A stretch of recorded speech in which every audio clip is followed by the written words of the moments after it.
We are back with the Smart Driving Cars podcast. Thank you for tuning in once again. This edition is made possible by CARTS, the Corporation for Automated Road Transportation Safety, a 501c3 nonprofit dedicated to safe and high-quality mobility for all. I'm Fred Fishkin, along with the Faculty Chair of Autonomous Vehicle Engineering at Princeton University, Alain Kornhauser. Hi, Alain. Hey, good morning, Fred. Good morning, and this is a special edition focused on CES 2023. We have Ken Pyle from Viodi joining us as part of our team there. Also a big part of the team making the coverage possible, Elizabeth Monroe, your partner in crime, Alan. Great. She was, I couldn't do it without her. Absolutely. And Alan, this is the beginning of the second decade of the Smart Driving Cars newsletter. And CES, I think, really gave you a chance to think about where we are when it comes to deploying autonomous vehicle technology and vehicle safety technology. And you have some extensive thoughts in the latest newsletter.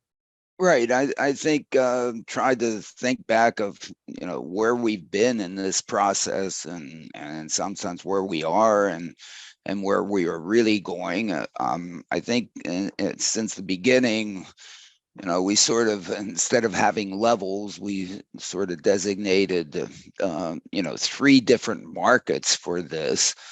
One is a market for safety, the other is a market for comfort and convenience, and the third is a market for mobility.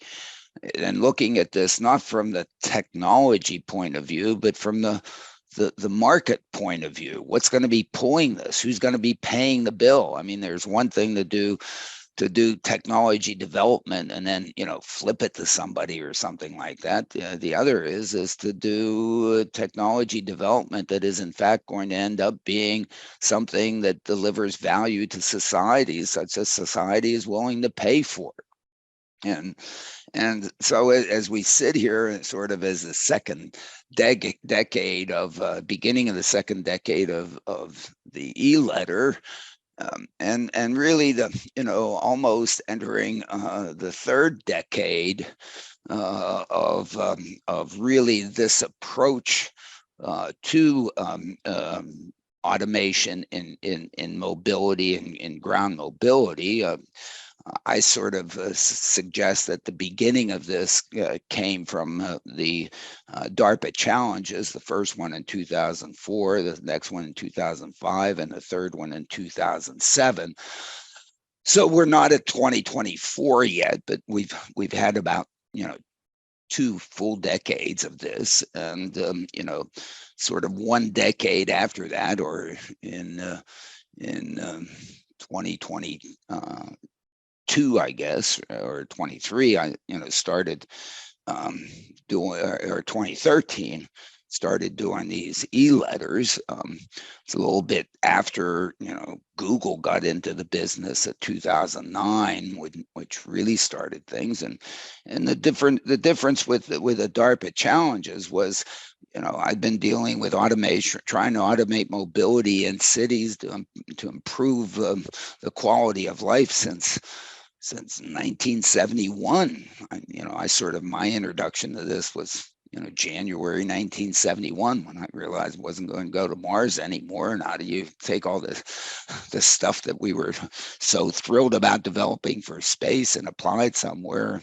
Ran into some folks at the University of Minnesota that were looking at automating transit in cities and personal rapid transit. It sounded great. And so that's how I got into it. But the problem with the challenge, I should say, with personal rapid transit was that we could do the automation and we could do it safely, and we could have vehicles not crash, and we can move people from A to B and even goods from A to B. Problem is, we needed a dedicated way, a dedicated roadway, guideway, whatever way, where it said, children keep out, pedestrians keep out, bicyclists keep out, crazy misbehaving drivers keep out. And if you can keep those entities out, then it was would have been easy, but you had to build the guideway.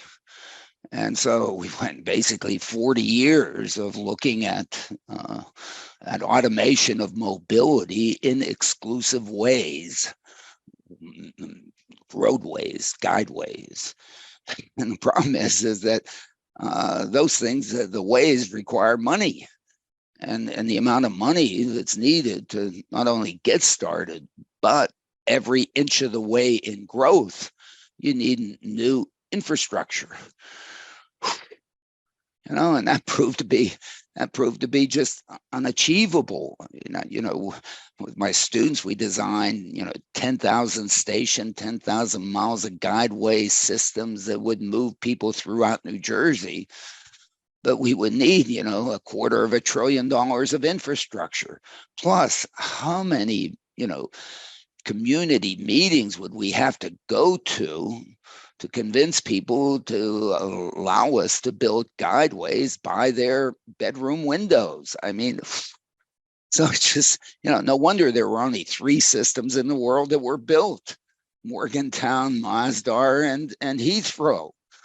And none of them proved to be the spark that ignited a hockey stick, an exponential, massive deployment. None of them. Okay, it's not because we all didn't try. It's not because we all didn't promote it. It was because we all couldn't get the money or the time or the effort or whatever that it would take. And so the beautiful thing that happened with respect to the DARPA challenges was, of course, the military said, hey, we just want these vehicles to go on anything. And we're not going to build, roadways. You have to put the intelligence in the vehicle, which of course made an enormous amount of sense, because you consider almost essentially every other form of successful mobility has the intelligence in the vehicle, not the way. There's no intelligence in air that allows airplanes to fly through them. Okay, it's the Bernoulli principle on the on the wings, that make it a go. I mean, if you had to pump the air into the air to fly airplanes, never happened. Same with boats. And then if you look at like railroads, 2 little pieces of metal, some wood between them, a little gravel. I mean, a little bit more difficult, but compared to a steam engine, a diesel electric engine rumbling down there, it's really simple. And then you look at roadways. I mean, a little macadam out there. I mean, even the Romans were able to, put rocks down, make a road that survived, thousands of years. I mean, and so, the fact that all of a sudden with the DARPA challenge, we realize, oh my goodness, instead of beating our heads against the wall trying to build an exclusive guideway, let's go out and just use what's there. Now, of course, all the folks that are selling gizmos and want to build infrastructure and unions and so on, oh no, I mean, of course not. I mean, come on, we want you to create jobs and sell gizmos. No, I mean, just put the intelligence in the vehicle. And that battle has essentially been settled, has it not? I think it has. I think everybody realizes it. So then you look around at CES. But yeah, but before we get there, you had the opportunity. I mean, you could even do a Steve Jobs thing, get a garage, get one vehicle. I mean, oh my goodness, all we have to do is get that one to work. And then what do? Replicate. Go 1 to 2, 2 to 4, 4 to 8, 8 to 16 to do exponential growth. Whoa, I mean, it's almost trivial. And you go out there and you just kind of sneak out there and you just almost like nobody's watching you. And of course you don't want people to watch you, which I guess gets us to, some of our designs out there. I mean, they have LiDAR sticking out like so sore thumbs. I mean, come on, do what Luminar has done. Oh my goodness, hide the darn thing. So nobody can see it. Nobody can tell the difference, but it does it. As opposed to, look at our LiDAR stack out there that looks like, I mean, cut it out. But anyway, that was the theory. And so, yeah, I mean, that's what has pumped this thing for the last almost 20 years, certainly the last 10 years. And this is where we are today, I think. So, Fred, now that's kind of the evolutionary path, and it's still great. And as we point out, it is working in some places. Right. People are riding in robo-taxis from Waymo and Cruise and others today. And car makers are including technology to allow vehicles to stay in their lanes, brake, accelerate on their own, with people paying attention, supposedly, even hands off the wheel on many roadways, they're telling drivers. Right. And and most importantly to me is feet off the pedals. Taking my hands off the wheel is not really a big thing, but taking my feet off the pedals, because what's the real, active thing? I got to figure out whether or not I hit the gas or hit the brake while I'm looking out on the road. And there's nothing on the road that tells me to hit the gas, hit the brake. I have to look down at my speedometer, and then, and for me to keep things going at a constant speed or in the center of a lane is a constant speed is really tough. So the value of feet off to me is absolutely. And I'm willing to dish it out. And I'm not the only guy that's willing to dish it out. It seems as if the marketplace is out there dishing it out. I mean, the CEO of Mobileye said they have $3.5 billion of book business. And this is book business to allow people to take their feet off the pedals and their hands off the wheel. But they have to keep their eyes on the road. They have to keep their brains on the road, in order to maybe enthuse us to get the comfort and convenience. You don't want to say that too loud, that's fine. I think it's fine. I buy it in my vehicles. I think you appreciate it, Fred, maybe. Sure. Well, Mobileye is has a very interesting approach in that they are making money with the technology, while at the same time trying to advance things, I guess, towards a full AV kind of future, right?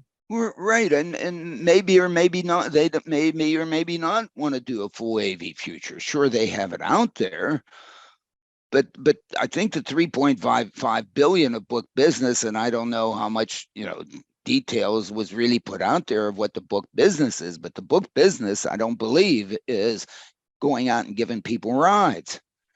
I think the book business is putting technology in there so that you and I can go to the showroom and buy it. Buy the same kind of car that we've been buying, as we've been saying since the beginning. This is the chrome and fins of selling cars today. Chrome and fins sold cars in the 50s and 60s. Today with selling cars is feet off, hands off. And they really should say, hey, make sure you have your brain and your eyes on. It doesn't, the brain and eye off business, they aren't delivering yet. Okay. But there is technology being utilized by many or some, at least, of the automakers to try to ensure that you are looking at the road, that you're not distracted, at least for too long.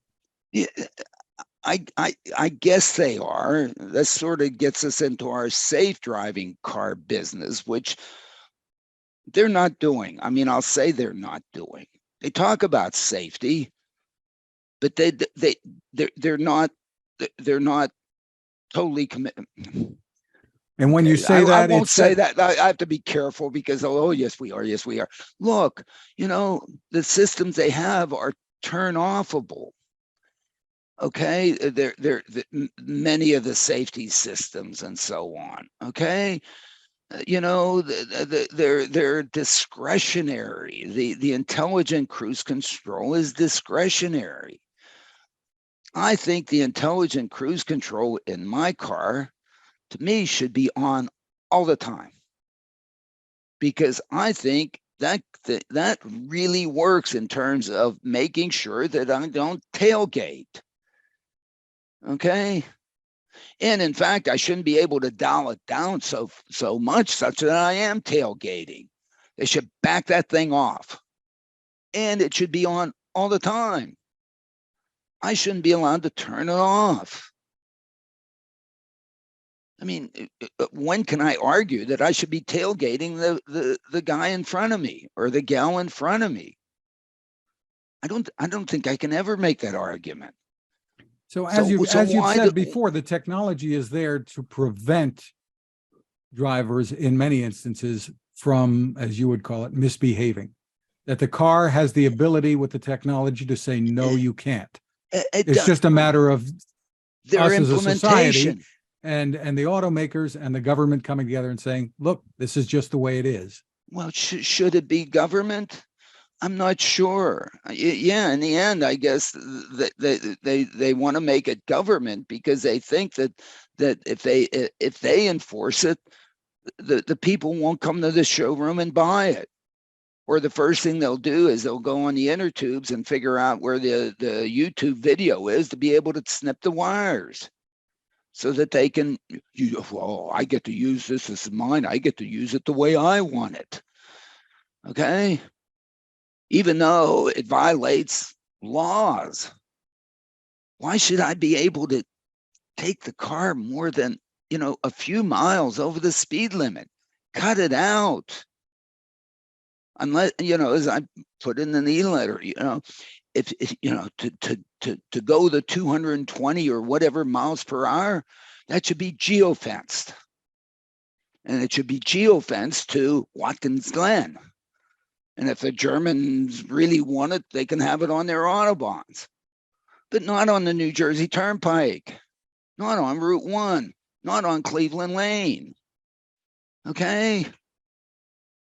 But that's not the way that life works. That is really the great debate facing us and in the U.S. and other societies as well, whether or not we're willing to take that step. So, well, yeah, no. Well, the answer is we're not willing to take the step because federal DOT hasn't, Congress hasn't, NHTSA hasn't, none of them. They've had breathalyzers, they've had speed limiters. Intelligent cruise control will keep you from tailgating me. And there's stuff in there that keep you from texting while the car is moving. I mean, Apple says every time, am I driving? Of course, I'm never driving.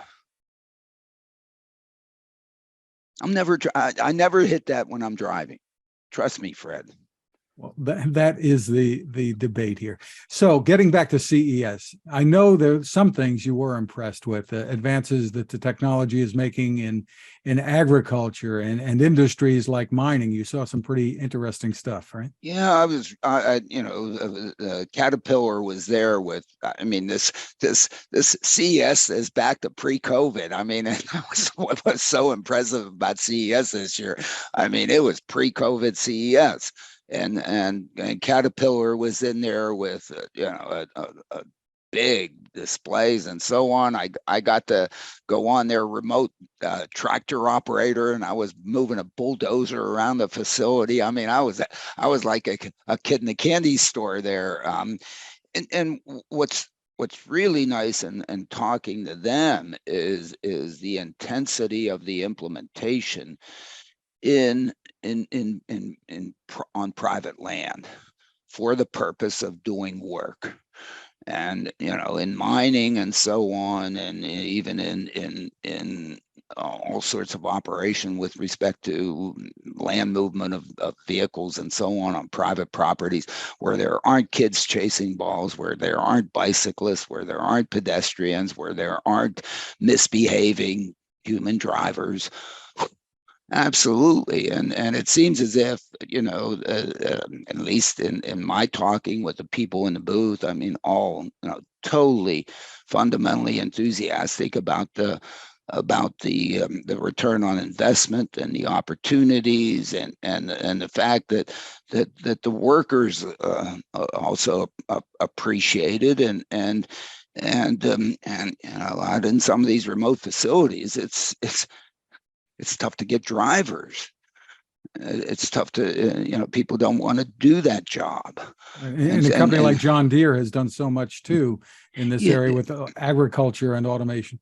absolutely. I mean, if you look at the vehicle miles traveled by farm implementation equipment, my goodness. And yes, they are big and they are very productive individually, but the opportunity to have a driverless operation of those vehicles makes it so that the vehicles don't necessarily need to be huge. So, why are some of those farm vehicles so big is because you were required to have a human in each one. But if you dislodge that connection with the human requirement, then you can put a fleet of smaller ones out there. Okay, the idea that the thing has to be absolutely totally used to get more productivity out of the human all of a sudden goes out. And now if you have with smaller ones, you then have, you're able to use them maybe 24/7. All of a sudden, the productivity of all that, of a smaller one, becomes such that they're affordable. So that opens up a whole different aspect of the operation. And one could see that kind of thing happening in ports and a lot of other private operations and warehouses and so on, where now the vehicle is what we've used mechanisms for is to increase human productivity. Let us lift bigger things. Let us cover more space. Let us do that. But all of a sudden, if you can remove the human and then just put pretty inexpensive controllers and processors and sensors on them, now all of a sudden the idea of it having to be huge is no longer there. I mean, in the railroad industry, I mean, it's an absolute same thing. How do you get productivity in the railroad industry? You run unit trains, 200 cars long. You have 2 guys on the head end, doing the whole thing. But what does that do? You then you can only do it in places where you can get 200 cars and at times when you can get 200 cars. So somehow you have to collapse what normal temporal spatial demand is, and you have to get it so you have enough.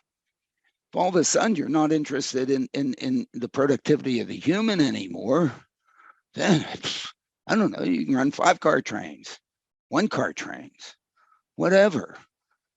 Just completely changes the ability for now the service to match the normal temporal spatial disparity that tends to exist in transportation. You can match it better. You have more markets. Interesting. So let's turn to some of the on-site interviews that we're able to get done there. Let's start with Halo.car and the founder and CEO Anand Nandakumar.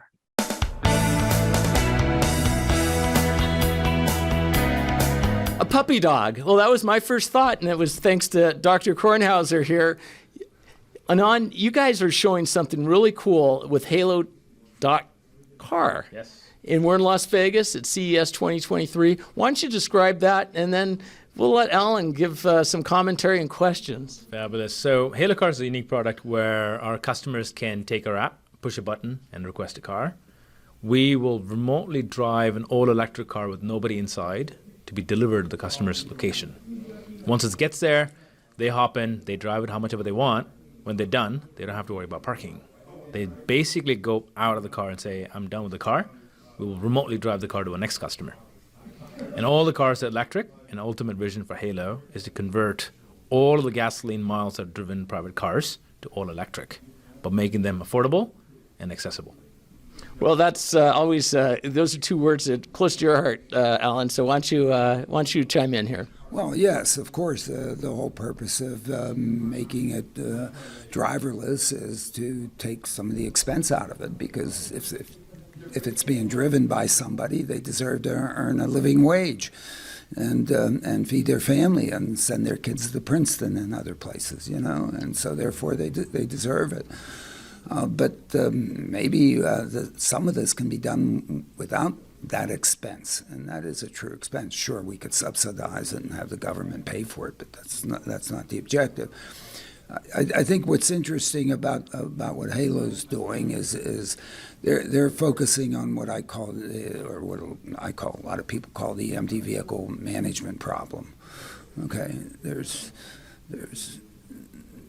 me or us getting from A to B, but if the vehicle needs to get to us, and then when we're done with it, the vehicle needs to go to the next customer. And if you look at it, the job of a bus driver. The bus driver's job is to get the bus to the bus stop and then get the bus from the bus stop, to the next one, not necessarily, moving people. And so here, with respect to now sharing a vehicle, the sharing of a vehicle, just like the sharing of a bicycle or the sharing of a scooter, what are cities so upset about scooters? Why do they end up being strewn all over the darn place where people are done with them and they just drop them? And now somebody has to go pick them up and move them to where the next person's going to want them. And it's not only expensive, it is just, it's a management nightmare. And that's what I'm so, like about your approach, is it addresses that particular piece of it. There's another problem I would love to talk about here too. If you think about this, we are all generally in the assumption that electric cars are going to make a big climate impact, right? Yeah. But the difficulty with the electric car today is it's very expensive. It's $40,000 to start off for an average consumer, right? Just a few but percent. the government's right? giving us $50,000 back, so we get rich as long as we're rich enough. No, yeah, go ahead. Yes. Right? Yeah. So just a handful percentage of population can actually afford a $40,000 car. Yeah. Even if you afford it, you have to retrofit your house with some form of charging infrastructure. Right. Not every house is capable of doing it. If you rent a house, you can't do it. Right? If you have a HOA, that's annoying. You can't do it. If you live in an apartment building, what do? Throw an extension cord out That's the it, window? exactly. From your bedroom, right? The people who have been driving electric cars, they don't live in apartment buildings. They have mansions on large... But here's the question to you, right? How do you make that accessible to everybody, the masses, right? The masses are driving clunkers today, right?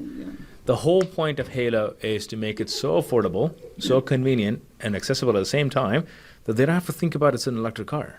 It just comes fully charged. When they're done, they don't have to go find a charging station. Just leave it. Yeah. That's it, right? Yeah, because you can recharge it or whatever and so on. I mean, it gets buried. I mean, they do end up paying for it. Yeah. And of course, the CapEx, which is the big issue on that. If you end up being shared the vehicle and you use it five, hey, maybe you can do 20 trips a day out of these darn things. Exactly. Ultimately, at scale, what Halo is predicting is we will be able to do 40 to 60 rides a day at high volume, because we're able to chain those rides as the ride becomes shorter and shorter. So ultimately what happens in this region of our operation where we've saturated deployment, people stop buying cars. Yeah, no, I can see it. Now, if you can do ride sharing also, if we can figure out how you can do ride sharing too, then man, we really have it. Yes, the number of 40 turns a day is a reasonable one. Okay, what we're talking about with respect to fully driverless that move people around and so on, we're talking about productivities with ride sharing that look like 100 rides, person trips a day out of a vehicle. You get that kind of productivity, almost doesn't matter what the car costs because you depreciate it and distribute it over so many trips that and it's great for us because now our break even for the CapEx is significantly fast. Yeah. It's great for the cities because it's lesser parking lots that are needed in downtown, which can be converted to more affordable housing, better storefronts, whatnot, right? And parks and everything. Exactly, else, exactly. Right? The utopian vision comes together. Yes, of course. That's what and ultimately what we're also saying is we don't have to ultimately solve all of autonomy. This is a bridge to autonomy. Yeah. Right? So why don't you tell us a little bit about the bridge? You have this driver that is here instead of in the car. Why don't you tell us how that works? Yeah, so a remote pilot, we call them, that are trained by our staff internally at Halo. We train them on how to operate our actual devices.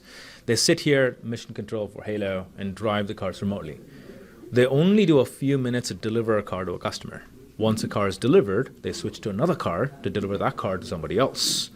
So ultimately what they're doing right now is they have a 9-to-5 job, very, very flexible, very stable. They come into work from work, instead of sitting in a car driving someone around, right? Yeah. Nobody wants to do that. The customers don't want to be there at all. So this is happening because it's the best way that we know at the moment. We want to take that even further, right? Make that even more efficient.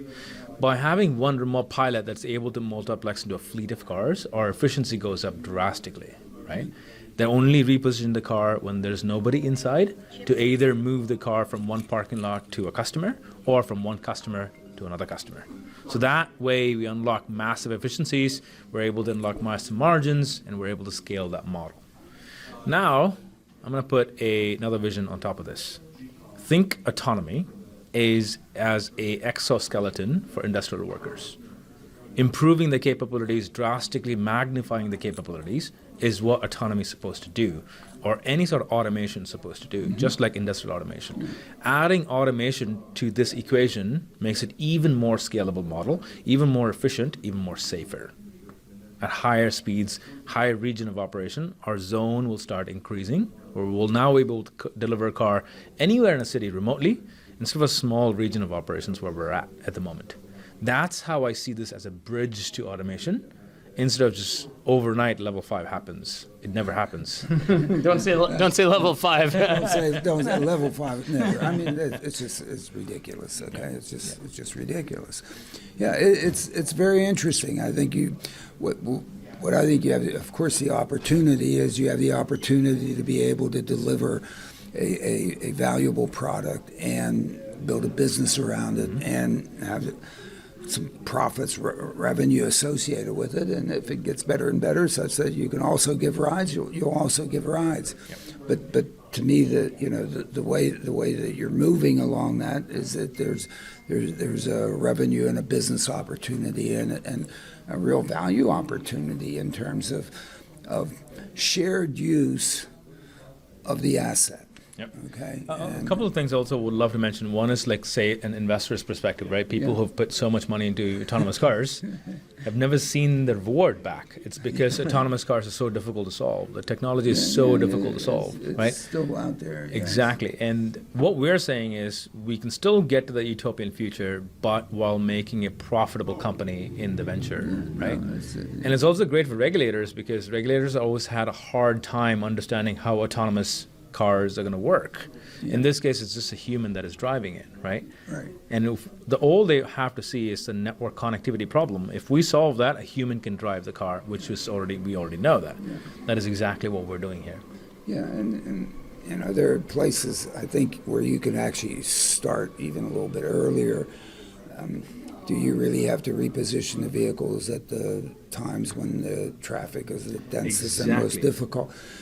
Between midnight and 5 a.m., there's nobody out there, and you can do it almost, you can do it almost trivially. 100%.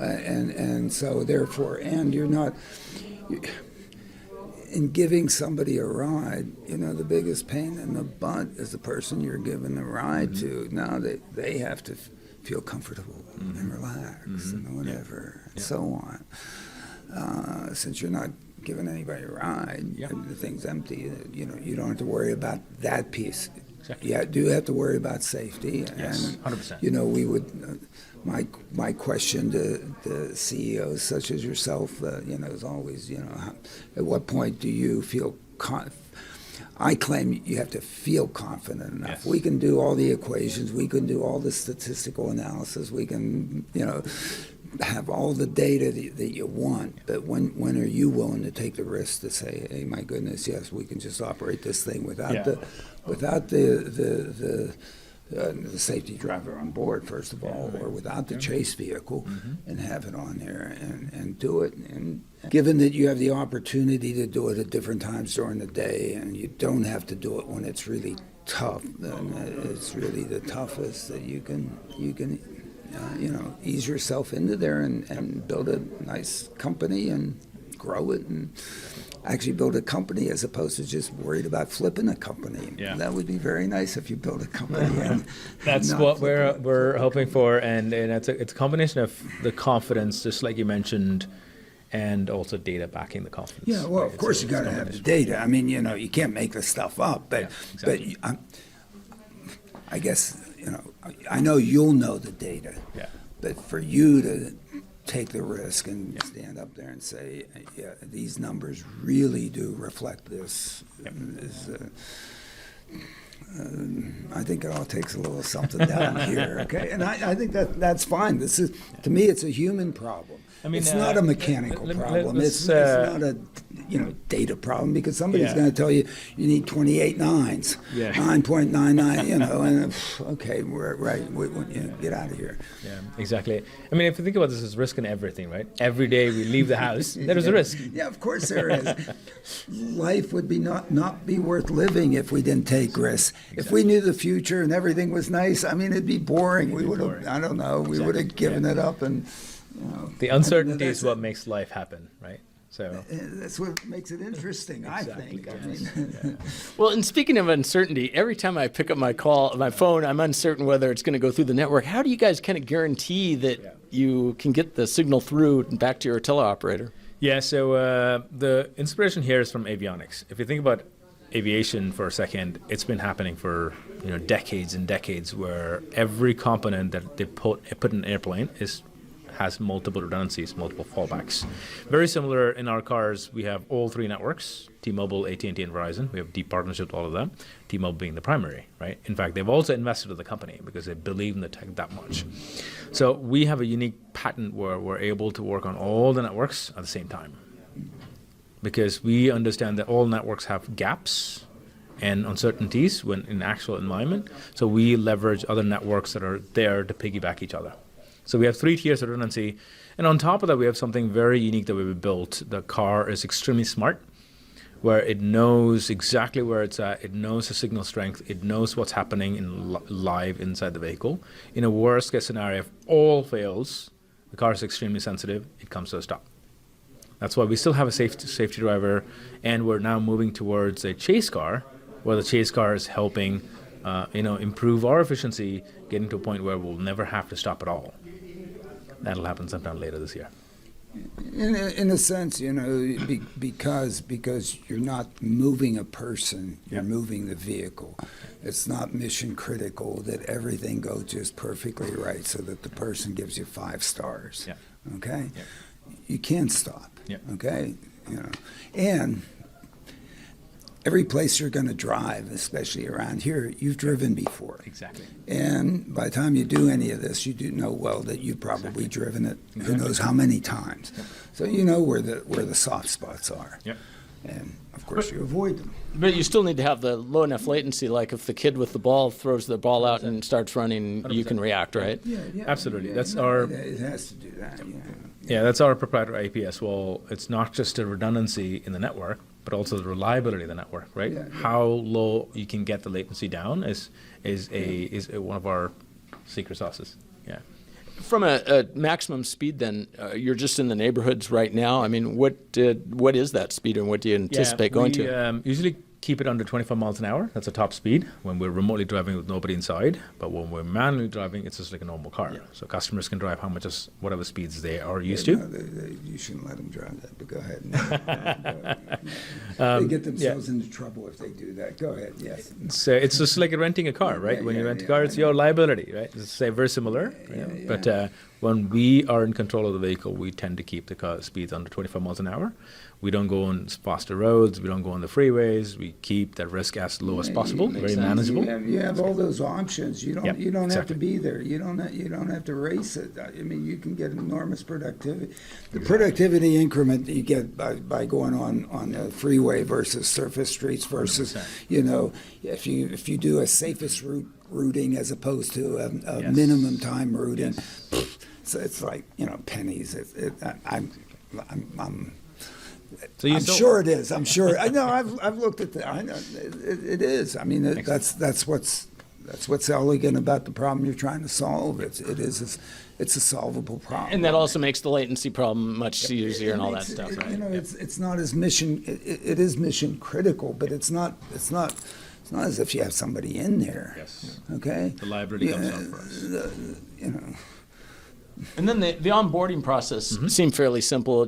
Don't have to download an app or anything. I texted, it sends me a message. Yeah, to And be able to rent the car, right? I mean, to get the car, it's easy. I mean, I think your interface with it, at least we played with it a little bit. Nice. Looked nice. Yeah. No, I think it's great. I think we wish you all the luck in the world on Thank that. you very much. I mean, to me, it's a legitimate business model to go after that has substance as a business and somewhat near term. Love it. and Love it. you're in Las Vegas now. Do you plan on expanding beyond Las Vegas? Or? We're 100% focused on Las Vegas at the moment. We understand that if we are able to get to a point where we have really good economics in one city, it's replicatable, You can right? replicate it. Exactly. Right? I mean, it's a replication issue. And we have other states that are reaching out to us. Literally, state providers themselves are reaching out to us, saying, "How do we bring Halo into our state? What's the regulation going to look like? How do we accelerate the regulations?" It's all organically happening by itself because regulators are understanding this is a really better, comprehensible way to get to the future utopian driverless cars. So it's happening organically, but we're focused very heavily on Las Vegas alone. Excellent. Well, Alan, any more?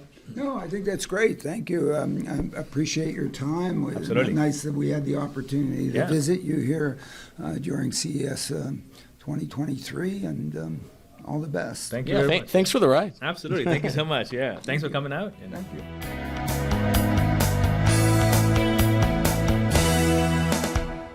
Alan, the driverless repositioning of vehicles is really an important puzzle piece here, isn't it? Right, and as you know, people know, I've not been a fan of remote operation of vehicles because of the latency and because you still have a person in the loop there. But for this application, this business opportunity in which you're trying to share a vehicle. And to share a vehicle, you can leave it there and have somebody show up and take it and whatever and leave it somewhere else and somebody else uses it. Bike sharing, scooter sharing, the whole business. The challenge with every one of these sharing things is that the demand for the use, the spatial temporal demand, is not symmetric. At least not symmetric in a time scale that allows for good utilization of the vehicles. And so because of the skewness in the demand over the time periods in which you would like to get reuse, all the stuff ends up being scattered out in the periphery. And so somebody has to, as exists with bike sharing, scooter sharing, all the other sharing, somebody has to go out there, pick it up and bring it back to where the next one is going to need it. So whenever you do sharing of a technology, there is an empty vehicle repositioning aspect to it. Okay. Now, if you're taking a car and you want to have that car shared use, in other words, I use it for a while, then you use it, then somebody else uses it, then I use it again, who knows, there is an empty vehicle repositioning aspect to that.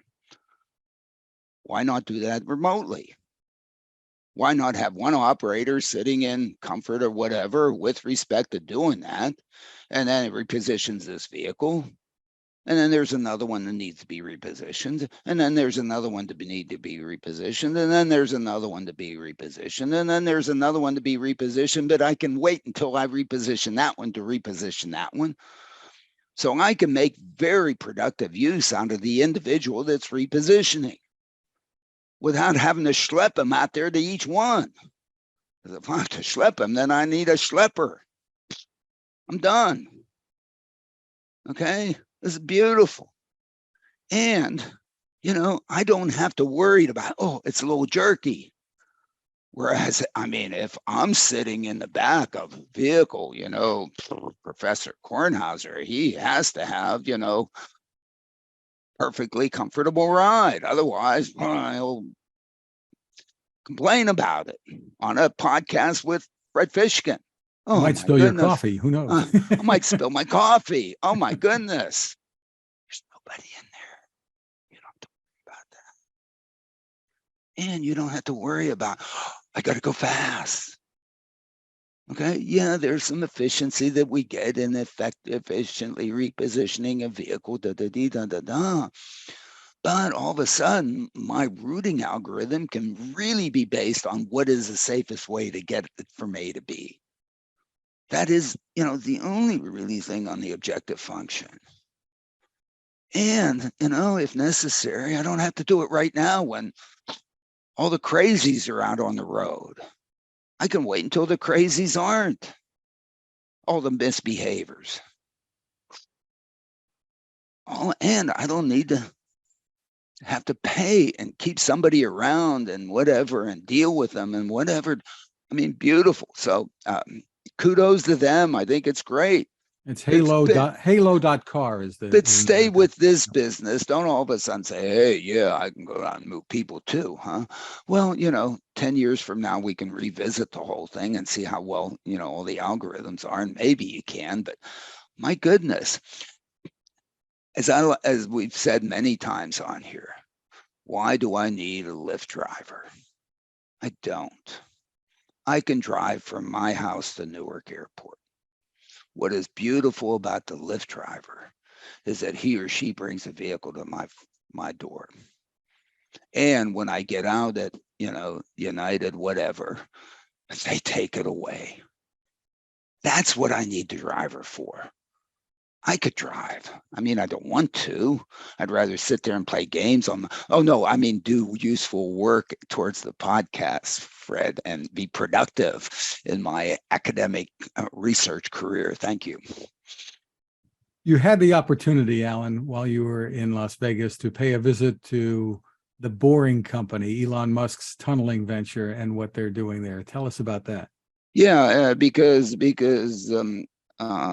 Louis Aaron, one of my students, decided to take the COVID year off. A great decision by him, and take a gap year, and got the opportunity to work at the Boring Company there in Las Vegas, and basically through the construction period and the start period of the Las Vegas tunnel operation, and he basically provided the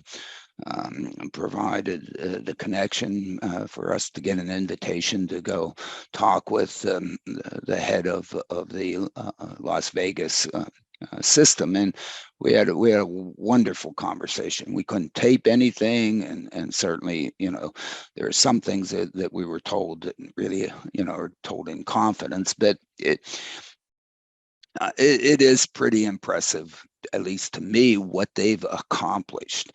And if one looks at what they're looking to accomplish in terms of a mobility system for Las Vegas, to me, it's very impressive. I had to, of course, make a comment and put myself into the situation, because a lot 1975. Jerome Luton and I and a bunch of others were proposing a personal rapid transit system for Las Vegas, that if you look at the network map for that, where the stations were going to be and where the routing was going to be, it's essentially the same as the Boring Companies. I mean, there's not much difference. And we were so enthusiastic about, putting in elevated guideways with or monocab or another system into Las Vegas to provide mobility. The same kind of mobility certainly served the airport and the casinos and other places up and down and whatever, and went out to Vegas to do the proposal, and I mean, we got killed. We just got killed. And so therefore, I'm really impressed that anybody's been able to put in a system that begins to look like that. Why did we get killed? I mean, there were, because we're naive, we're outsiders. What the heck did we know what was going on? We had the new gizmo technology. We thought everybody would love it. And we were even going to make it free, because what we were going to do is put slot machines in the vehicles and have people play or not play and get the incremental revenue out of the slot machines to pay for the system. mean, we hadn't completely done the arithmetic on it, but we thought, my goodness, why not? And do that. And we went in there. We thought we were the slickest, best thing since sliced bread, and we got killed. We didn't even know what hit us. And I like to say, I mean, we didn't know our throats had been cut until we looked down on the floor and saw the blood on the floor. I mean, That sounds like a common Las Vegas story. Yeah. Yeah, I know it is a common Las Vegas story. We were so naive. I mean, as any outsider is when one comes into to a new jurisdiction. Well, one of the things we thought was, it's really tough to get around Las Vegas. But guess what? The casinos want it to be tough because, they don't even show you where the door is once they have you inside, let alone have an efficient system to get you to another casino until you've lost all your money, I guess. And then, who cares? I mean, they want you to stay there. So the whole concept of having mobility between casinos, no demand from the people that are providing the venues. And then, of course, there were the cab drivers. Oh my goodness, this is threatening their livelihood. No chance. Did I say no chance? No chance. No chance. So I guess some things have changed then. Some things have changed. Yeah. Uber and Lyft came in there, and I don't know. I mean, I guess they won. And so the cabbies, I don't know, Uber and Lyft are prospering there, I guess. And so they've come in there, and plus, it is so popular. There is such high demand. There is need, and even more to be able to provide abilities to get from A to B, because oh my goodness, especially now that CES was back to pre-COVID. I mean, it is, people are walking. I mean, people are walking. There's, it was really interesting to see the prices offered by Uber and Lyft. If you're willing to wait 20 minutes, then it's going to be $25 to go from one casino to another. If you wanted it in the next 5 or 10 minutes, it was like 50 or 75 or whatever. I mean, they were pricing on the demand curve like the service demand curve like you couldn't believe.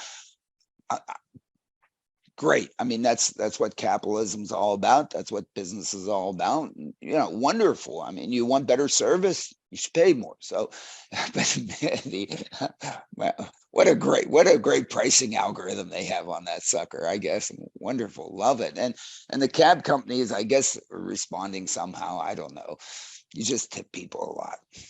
And we'll see what's accomplished by the Boring Company, right? Yeah, and they're getting people to do that. They're moving lots of people. It is working. It's working as it should with a driver.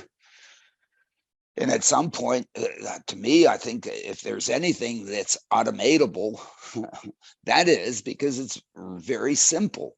It's on their own exclusive guideway. Okay. They have some challenges at the kiosks where they pick up and drop off points. The kiosks look just like the kiosks that we would want to make in Trenton. Okay. And the benefit they have is that they run them in their exclusive tunnel roadway. So automating should be easy. But the reason why they haven't automated, and the same reason why if we do Trenton moves, is that we don't want a driverless in the beginning, is because you have to acclimate the customer.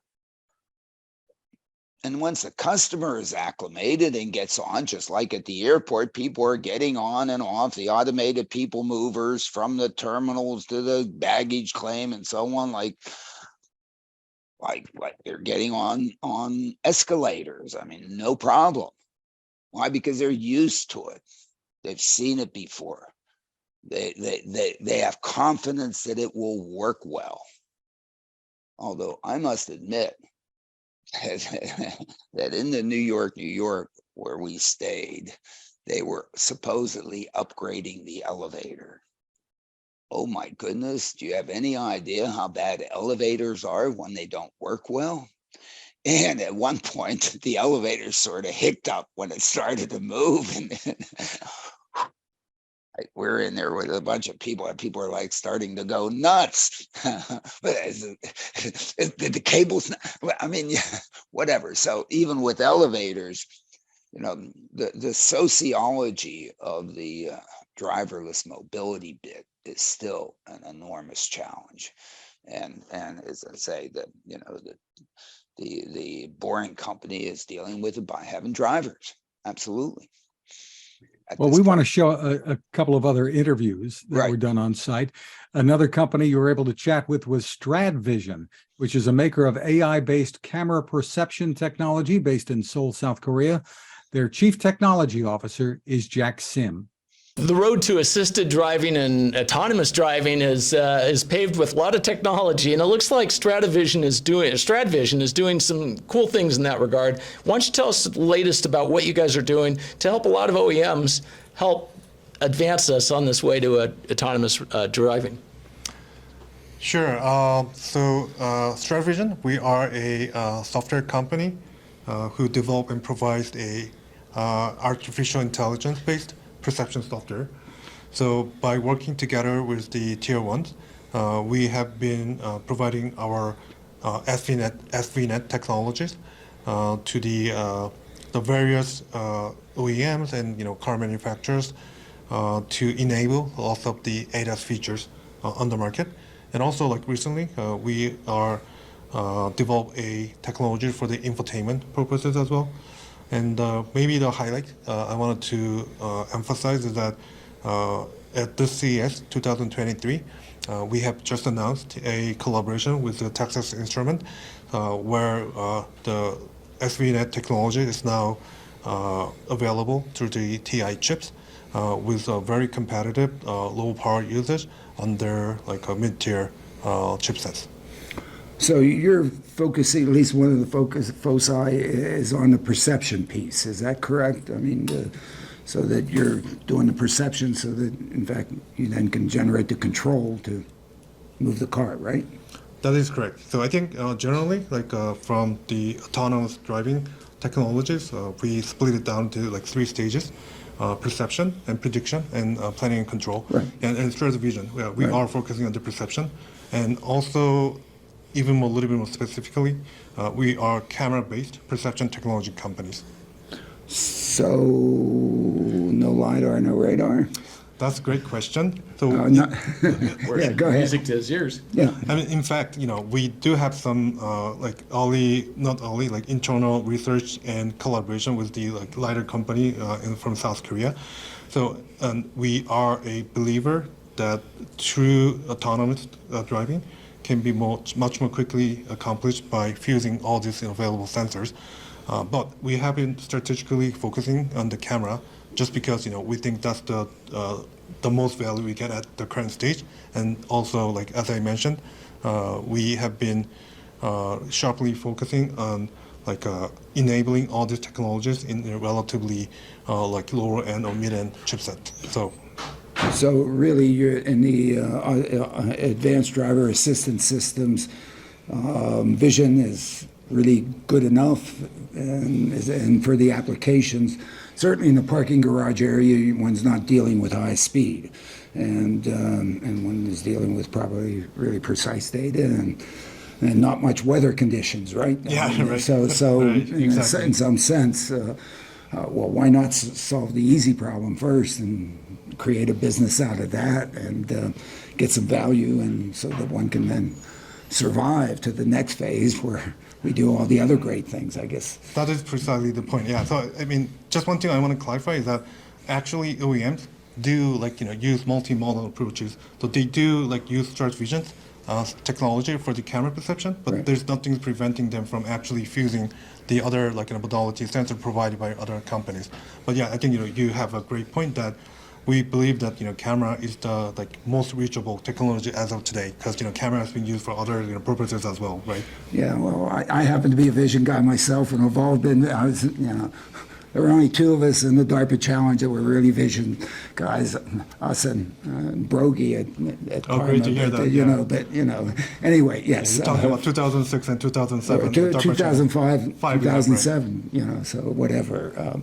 That's kind of where we come from, and I think it's quite appropriate. And the opportunity to do it with an efficient processor, because you know the processing expenses is a big expense, not only in energy but in compute times and so on. So Yeah, you know, exactly. one has to be efficient on that one, right? Strongly agree. Otherwise, you have latency. Who knows, right? I know. I mean, yeah. Since this is like the safety critical like features, right. Yeah, we can like delay for hundreds of milliseconds Right. to get the response. Yeah. Because you have to do the perception, and then you have to do the planning, Yeah. and then you have to then say, hey, turn the wheel or hit the gas or hit the, you know, so all those things need to be So done. what type of delay are you talking about then if it's less than 100 milliseconds? Oh yeah, we're literally talking about like tenths of the milliseconds. Yeah. So like single digit is a little bit too far on the reach, but yeah, Yeah. we are definitely like aiming for like 2 digits millisecond latency time.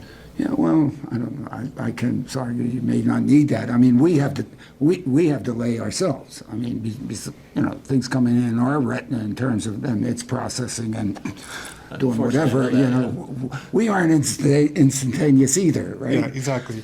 So I think like that's like good reference actually. So usually we talk about frame per second, right? Yeah, right. So like if 30 frame per second, like Yeah. people usually can't tell the delay, and that gives like 33 millisecond per frame. So that's like kind of like standard, the delay we are aiming for. Yeah, it's a good thing. Otherwise, we couldn't enjoy movies, right? Or we would have seen a frame and then a frame and then a frame, and then, I mean, we would have gone nuts. Yeah, exactly. Yeah. So. Yeah, it's not a coincidence like in movies at 24 Right. frames per second. Right, Yeah. right. So when do you expect to be on cars in the showroom, or what's your time frame or looking to Oh, be yeah. that in terms of its implementation? So are you talking about the specifically the TI version of the software, Right, or the right. generally the Or Stradvision? whichever one you want to tell us about, or whichever I mean- one you can, or Okay. what's your timeline in terms of, there's the research piece, and then there's the deployment piece. There's in some sense the revenue piece. Gotcha, Yeah, gotcha, I yeah. mean, we have to get to the revenue piece, right? Exactly. Yeah. So to be clear, like lots of Stradvision technologies have been already productionized. So Okay. we have been deploying software to the actual OEM, Okay. like the various brand of cars. And some of them have been like already at the mass production stage Okay. since 2019 in China okay. and 2024 in Germany. So Okay. like it's kind of fair to say that we have already reached that Okay. point, right? All right. So it's only that we are more advancing our technologies, adding more features, making it even more robust to like more harder conditions, etc. But also, I think that naturally goes to the next step. So we are far from complete. But good news is that I think we are rapidly evolving. Like we are like really rushing towards the mature KPI at this point. And then also from the revenue perspective, as I said, I think we're still very early stage from creating a the large volume of the revenue from the mass production. We already have it, but I think we are expecting exponential growth from this stage as we deploy our software to more and more car models. So that's your partnership that you've announced, right? I mean, didn't you, right? Yeah. That's what's going to help And it you. looks like you have partnerships with Qualcomm and Renesas and so forth too. Are those already out in the market? Yeah, I can mention a couple of things. So we are providing our software through 8 different manufacturers, Okay. 18 plus SoCs, right? So of course we haven't productionized every single version of software, but as I said, we are pretty much ready to really scale up our deployment. So that's why exactly those partnership with TI is crucial, and our recent investor Aptiv and ZF, as you know, they are globally the most having the most clients tier ones.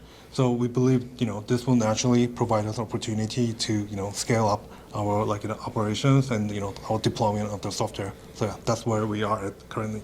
Well, excellent. Congratulations. It sounds exciting. Congratulations. Interesting interview, Alan. Absolutely, and they're out there providing that, and we wish them the best.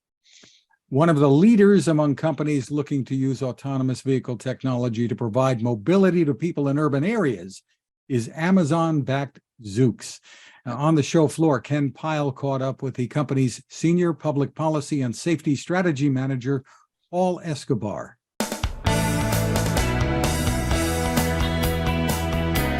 Zoox! My gosh, that sounds like it's something out of an action comic book in the future. Well, I think the future's here. Paul, what are we looking at? Yeah, so this is our purpose-built, fully autonomous, all-electric passenger vehicle. It is entirely built around the human passenger, human rider. So when you look inside, you'll see that there are no traditional driving controls. There's no steering wheel, there's no brake pedal, accelerator pedal, just space for passengers. And we've built this and designed this from the ground up. And the idea behind it really is, from the very beginning, Zoox has thought autonomy represents a sea change in how we can think about mobility. Let's design for a new kind of purpose, a new kind of ride, entirely around the passenger. I suppose the other thing that really helps us is the electric. The fact that it's electric, you can do things you couldn't do before, right? That's right. And sustainability is sort of at the core of the mission here.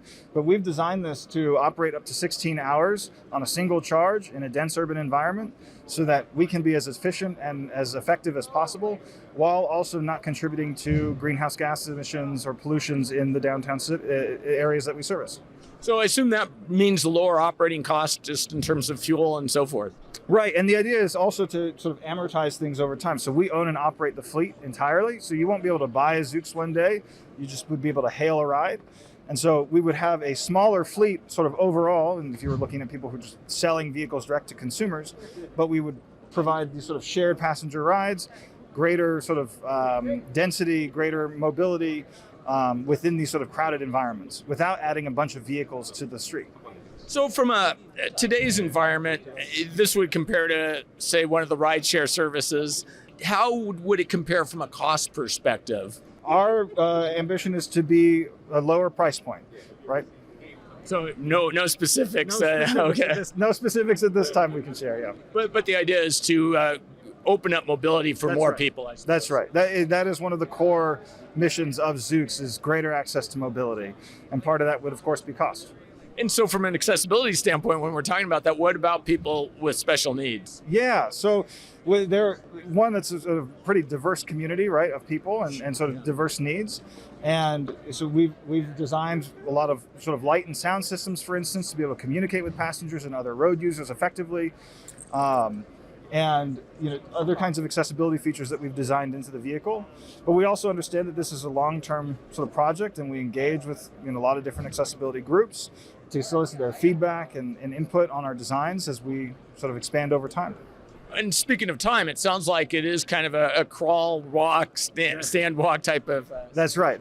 You want to, at Zoox, the way we talk about it is safety is foundational, right? And a key, perhaps the key aspect of autonomous technology is that it has to be safe. And so we want to make sure that everything that we put out on the public roads is meeting that criteria. And so it's very much let's validate the technology and then we can deploy it on public roads over time. So over time, right now, vehicles without steering wheels and so forth need to have special exemptions from NHTSA. Do you foresee you guys doing that in the near future? Well, so we actually have a different understanding of that. We have, and very exciting, we have self-certified this vehicle to the existing federal motor vehicle safety standards. We did this in June 30th of this past year. A really important milestone for Zoox, but also the industry. It was the first purpose-built, fully autonomous vehicle that was self-certified to the federal motor vehicle safety standards. And that was without any sort of application for exemptions or anything like that. So this could go on the road right now in any state or certain states? Well, so exactly. At the federal level, road ready with that self-certification. But at the states, it looks a little different, right? So you think about sort of broadly speaking, states oversee the safe operation of vehicles. And so they have things like licensing, insurance requirements. The way that looks in our industry is permits. Usually, states will have a permit regime. And so while we have self-certified to FMVSS, that's a really important milestone along the journey. But we also have to secure additional state authorizations in order to operate on public roads in those jurisdictions. And what about the local level? So generally speaking, local governments do not have regulatory authority. There are some exceptions, but usually that happens at the state level with sort of state level permitting. But for us, cities really are, forgive the pun, where the rubber meets the road, right? And so we make a point to reach out to cities, law enforcement, first responders, community members, well in advance of our operations, so they understand sort of who we are, what we're doing, what our vehicles are when they see them driving around, who to contact, and what to do if they need to interact with the vehicle in some way. And I want to go back to the regulatory, and this might feed into that. But first, let's talk about share a ride. What does Alain always say? Share a ride, share the road. Alain Kornhauser, of course, is a big proponent of ride sharing in terms of different passengers, taking the same car to reduce vehicle miles traveled or whatever. That's right. What are your thoughts on that? Yeah, I mean, that's obviously core to our mission, right? Like, we built this vehicle for ride sharing, and we want this to be filled and to take people out of their individual, single occupant vehicle and reduce congestion. And then from the sort of a regulatory perspective, it kind of varies depending on sort of which state you're in, how the rules around that in particular play out. Just an example, in California, the Public Utilities Commission oversees sort of for-hire transportation services, passenger services, and they have created sort of a two-track system around testing and deployment, and driverless and drivered within that. And in their pilot programs, their testing programs, they actually explicitly prohibit what they call fare splitting, which is two different parties wanting to come together. But you can have multiple people in the same party share the ride, right? So there are some nuances like that, depending on sort of where you are in the permitting or regulatory regime. But broadly speaking, there's a commitment, I think, from industry and regulators too have a lot of interest in seeing congestion reduction. And so the shared feature is, I think, one of interest to everyone. Well, and since your focus is policy, what advice or suggestions, a takeaway that you have for policymakers? What one thing would you say? Do this, and it'll help facilitate this. No, I love. Thank you for the question. So I think the main thing is creating pathways, clear pathways to deployment and driverless operations. Right. If there is a clear pathway to getting a vehicle like this on public roads and providing a service to people, to customers in cities, right, then that provides a very clear signal and the path for us to be able to go in and then get to that point and deploy. And there's a lot that goes into investing in a community around mapping, testing, right? If there's having that pathway for driverless operations is crucial. Well, how do you work with cities then? Yeah, so we have a mantra that we like to really live by, which is no surprises. And so as I said sort of earlier, we make a point to reach out to city officials, to law enforcement and first responders well in advance of our operations and to let them know sort of who we are, what we're doing, how they can get a hold of us, to provide really important safety critical information to especially first responders on if they have to interact with our vehicle in a routine situation or an emergency. What do they do? How do they do it? How do they know they're doing it safely? All of that goes in advance of our operations so that really people understand, right, who we are, what we're doing. And so I'd be remiss if I didn't talk a little bit about who's backing you, but perhaps you could talk a little bit about that because I think it's significant. Yeah, I'll just say, we have a great partnership with Amazon, and they've been very supportive of us and our mission. They share the vision of this passenger mobility service that we seek to provide. And again, this would be a Dr. Kornhauser question, but it seems like with that relationship, delivering packages in the middle of the night when no one's on the street would be a great opportunity. So we're very fortunate that Amazon has been very, very supportive, right, of our mission. But and this is what we're going to be doing. This has been our mission from the very beginning. But you can imagine other use cases for the technology, and right, like humans are the most precious cargo. If you can transport them safely, you can transport anything safely.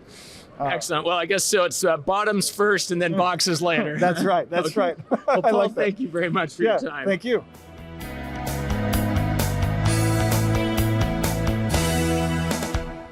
Great job, Ken. And we hope to be hearing more from Zoox on the podcast here in the near future, Alain. Right. And I had a chance to visit earlier. We didn't do an interview at that time to talk with people. They are progressing. They're progressing well.